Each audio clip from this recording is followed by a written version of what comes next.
Good morning, noon, and night, good people. It's Nisa McGregor reporting to you live about this time during the coronavirus.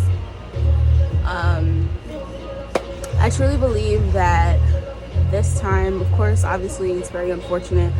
Lives are being taken, jokes are being made about something that's really serious, and lives are in jeopardy because people are trying to save the lives of others and trying to save those that are potentially at risk. And they're also sacrificing their time for us, and they're away from their families, their loved ones, and there's a lot of people that are joking about it, and it's not funny. However, I'm here because I might be one of those people that are seen as someone that's not really taking things seriously, but this is a serious matter just because I'm not really panicking. I am the type of person that does not believe in walking in fear. I am a high believer in life. I'm a high believer in humanity, in love, and, pretty much manifesting anything that it is that you want to make happen in your life. And I just feel like panic just creates chaos. And when you have that mindset of just mastering self-awareness and being calm in madness and all that other stuff, it's relieving. It's a way of releasing everything that is kind of like holding you down from kind of truly living in that moment. And I think that this time is very important for us to listen very closely to our bodies, listen to the people that are around you. What are they communicating to you? What are they speaking to you? What are they speaking into your life? What are the signs of life saying to you at this particular time? I feel like there's going to be a lot of messages that we are going to be receiving during this time. If you haven't already, I know that I've been receiving a lot of messages. And that's another reason why I practice being in solitude a lot, because I need that time to recharge with being around different energies and them pulling from me, pulling and pulling and pulling. And just people, just being surrounded by people that are constantly, taking from you, without even realizing that they're really taking. But this time it's really important. It's crucial for us to listen to what is it that is required from us, from our living, from our existence. What do we need to do to fulfill our purpose in life? What is it that we need to stop doing so much of? During this time, you need to realize that there are going to be a lot of things that are in your life that don't necessarily need to be in there. So you might need to eliminate that.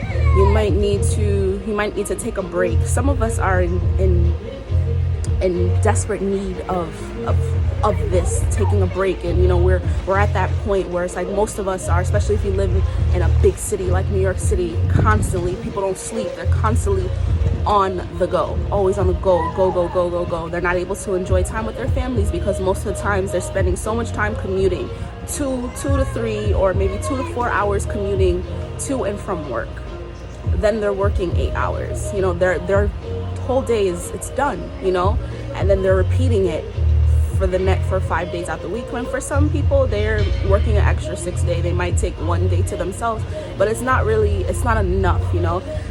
We need as much rest as we are working. Like rest is very important. What is it that you're putting into your body? Not just what you're feeding your mind mentally from the people that you're being around, but what are you eating?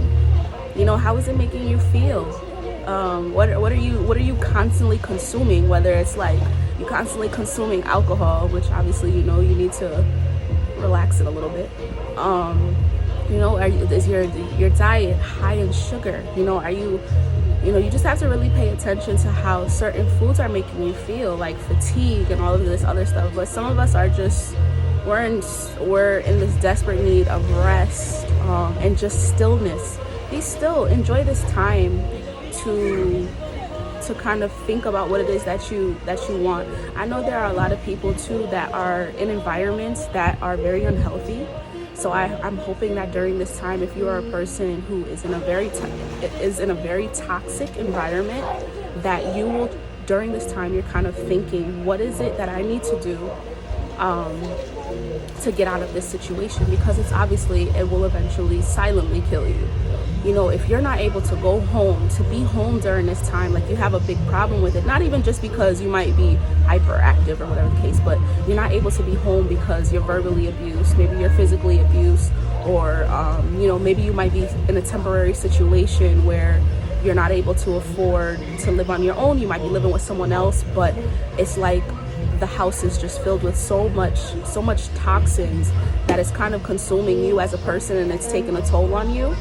If you are this person, take this time to truly come up with a plan.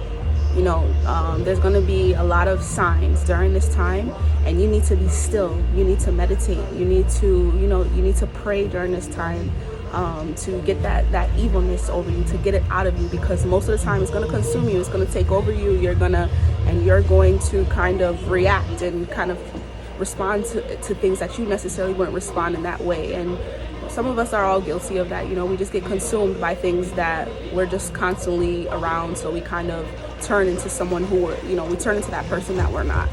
I do feel for those people, because your home should be your sanctuary. It should be your place of peace. You should not have to go into a world and then come back home, a world which is filled with all types of madness, all types of different people. You should not have to step out into that world and then come back home into madness, into a dark place, which is, it's lacking love, it's lacking care, it's lacking concern. And that's why then children are being raised in this form, in this environment. So especially if you have children in this kind of environment, please try to stick away where you can plan to get out of that situation. I think that's why the world is like filled with so much madness now, is because we're not forming these little lives, these good lives that are poured and filled with so much love, so that they can kind of pass on to another. It literally starts with our household, and it starts from you creating the environment that you want to create for the world, to be an example for the world.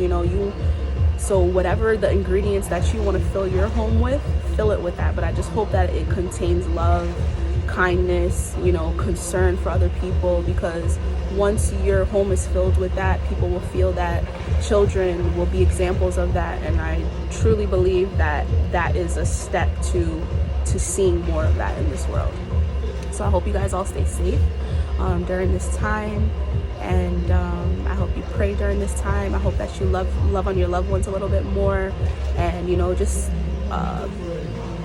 enjoy this time, even if it's to yourself. Enjoy this time to seek who you are within, and just to listen to the signs of life, and love on yourself. If you're alone, that's okay. Love on yourself right now, and truly take that time to really figure out who you are, what you want out of life during this time. Okay, so I hope you guys have a wonderful day. Happy Sunday, and I am gone, sending you love, light, and peace throughout your environment, and virtually I'm sending virtual hugs.